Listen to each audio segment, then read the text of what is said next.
Hey guys, myself Khushi. Today we are going to start Unit Reproduction, Class 12th Biology. First of all, what is reproduction? सबको ही पता है, basic है कि reproduction क्या होता है.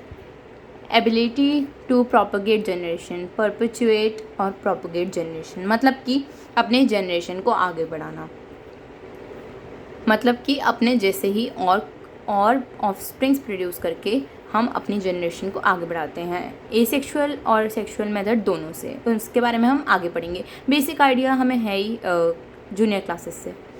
टाइप्स ऑफ रिप्रोडक्शन में सबसे पहला is always asexual reproduction.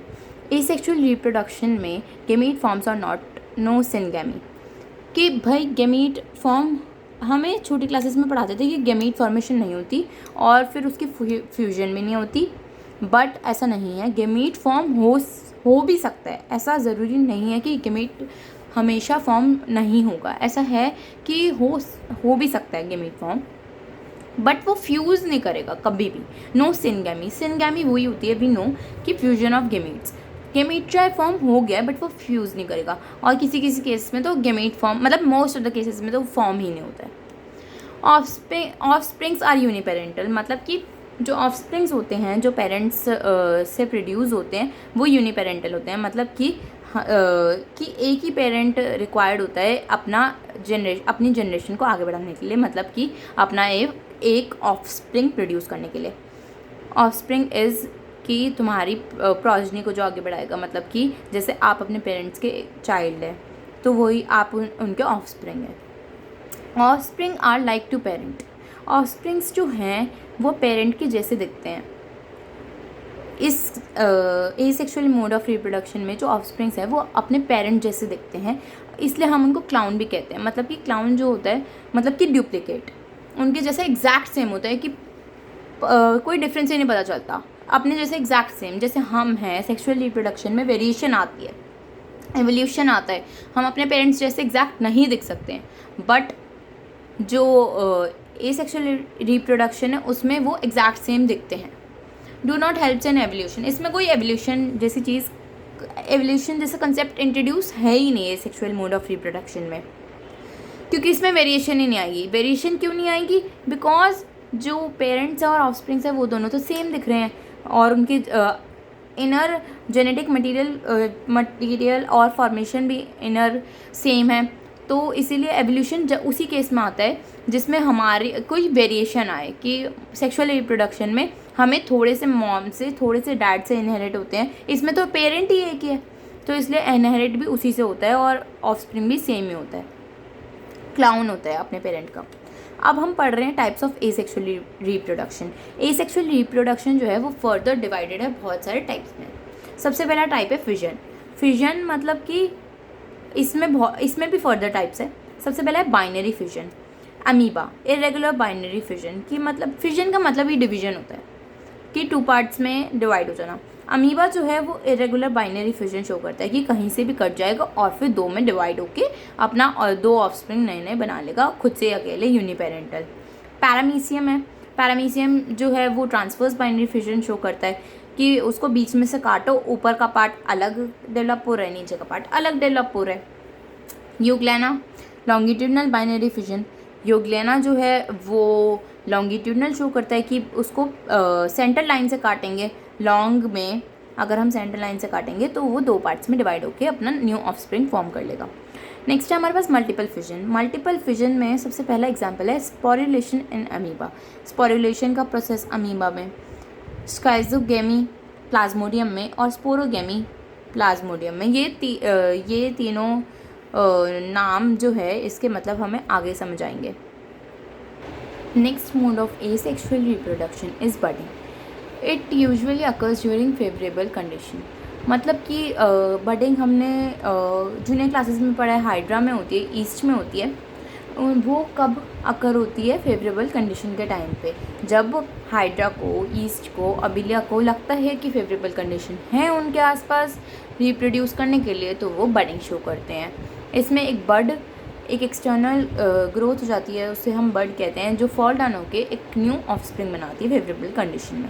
Types of budding में होता है सबसे पहले एक्सटर्नल बडिंग है जिसको हम गेमेशन भी कहते हैं, इनके एग्जाम्पल है हाइड्रा और ओबीलिया।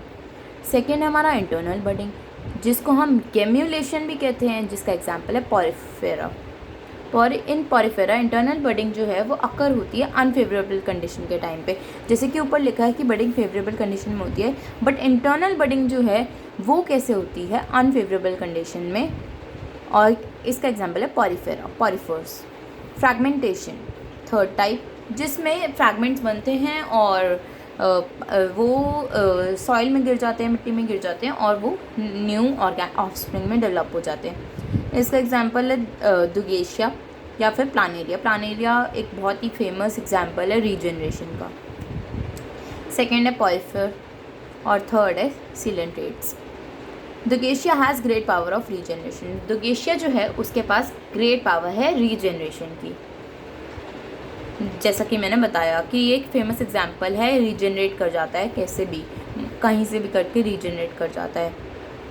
पार्थिनोजेनेसिस, वर्जिन बर्थ, इसका मतलब है development of young one from unfertilised ओवा, कि जो ओवा है वो अनफर्टिलाइज स्टेज में ही यंग वन को डेवलप करती है। इसके एग्जांपल्स है ड्रॉन, हनी बी और रोटिफर्स और टर्की। इनके साइंटिफिक नेम लिखे हुए हैं ब्रैकेट में।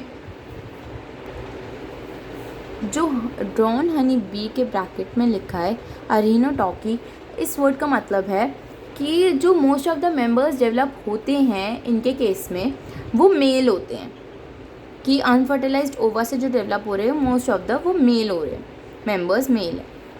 और रोटिफर्स के केस में थैलीटॉकी के केस में क्या होता है कि इनके आई मिसअंडरस्टूड कि वो इनके साइंटिफिक नेम होंगे, बट ये इनके प्रोसेसेस है रिप्रोडक्शन के। थैलीटॉकी में जो अनफर्टिलाइज्ड ओवा होता है वो डायरेक्ट जाके डेवलप हो जाता है एक फीमेल में। रोटिफर्स में मैक्सिमम मेंबर्स जो हैं वो फीमेल होती हैं। Next we have sexual reproduction mode. इसमें क्या होता है, गेमीट फॉर्म होता है। गेमीट फॉर्मेशन से सिनगैमी होती है, मतलब कि फर्टिलाइजेशन ऑफ स्पर्म एंड ओवा, सिनगैमी, और उससे जाइगोट फॉर्म होता है। ऑफस्प्रिंग्स जो है बायपेरेंटल होते हैं, जैसे कि ह्यूमंस सबसे बड़ा एग्जांपल है। एनिमल्स, सारे एनिमल्स इंक्लूडिंग ह्यूमंस, उनमें बायपेरेंटल सेक्सुअल रिप्रोडक्शन होती है, जिसमें 2 पेरेंट्स रिक्वायर्ड होते हैं। स्पर्म एक से आएगा ह्यूमंस के केस में और ओवा फीमेल से, और उसको फर्टिलाइज करके जाइगोट बनता है, जिसके बारे में हम आगे डिटेल पढ़ेंगे। Offspring shows variation from parents. Offspring जैसे कि हमने पढ़ा था क्लाउन होते हैं, एसेक्सुअल रिप्रोडक्शन में जो ऑफस्प्रिंग होते हैं वो पेरेंट्स जैसे एग्जैक्ट दिखते हैं, बट हमारे केस में ह्यूमंस का ही केस ले लो, हम अपने मॉम डैड जैसे रिजेंबल करते होंगे बट हम एग्जैक्ट सेम नहीं दिख सकते। तो इससे क्या होता है, एवोल्यूशन आता है, हमारे कुछ जीन्स बदले और हमारे अंदर वेरिएशन आया इनर आउटर, उससे एवोल्यूशन हुआ। तो ये था हमारे चैप्टर का ओवरव्यू। अब हमारी जो रिप्रोडक्शन यूनिट है उसका हम चैप्टर 1 स्टार्ट करने वाले हैं, reproduction in human beings. We are starting with male reproductive system.